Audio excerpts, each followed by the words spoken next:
Wemthobisa akekho ongazi uyithutha ngiyoxolela nje ngoba phela wena nje uyisiyinga futhi engeke sehlelwe lutho awusiyakubongela.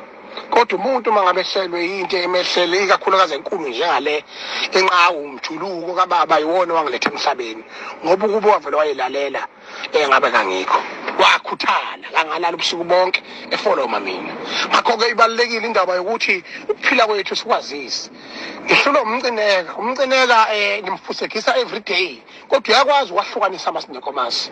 Ungisendela imessage ende engikhalela engiduduza ngoba singabafowethu bomlando. Umlando wethu uyaphikisana nokuthi singasondelelanani uma kukhona okukhulu okusehlele.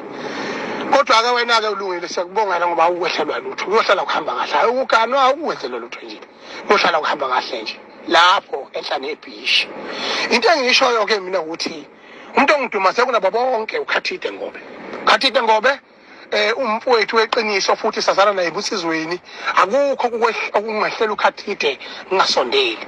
Ngisho ehangela umama wakhe ubaba kwabe semncane kwaguga amathayi nami ngithi ngeke ngasondeli uzoduduzeka kwethu ingane ngisebenza naye futhi ngaphezulu kwalokho sinomlando ubusizwa bethu obaziwa yimina naye siphatha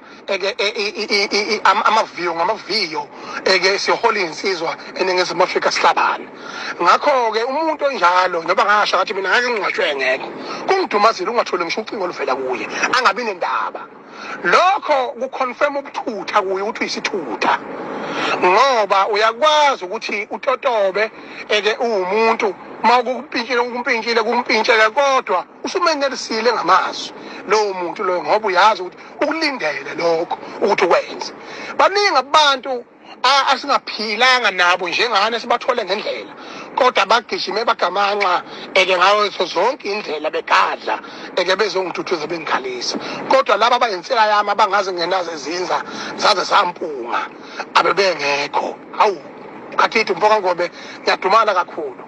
Angani ubungane noma ubuthutha noma ukungazi lutho lokhu akwenzile ngidumele kakhulu. Ngicela umtshele ukhathide ukuthi ngidumele ukudumala kwami futhi ngeke ngimiyeke ngoba umeli isintu lento ayenzayo umeli isintu futhi umlando wakho unobunsizwa phakathi. Lokho akwenzile akubona ubunsizwa kuwubuthutha futhi le message ngizoyithumela la kuDo umfoka amabaso okuyena oseduze kwakho ukuthi ke ngempela kubeqe kanjani lokhu ukukhuluma ukuthi bangalenzi iqiniso mina nganjelwe inqawe ngizalayo.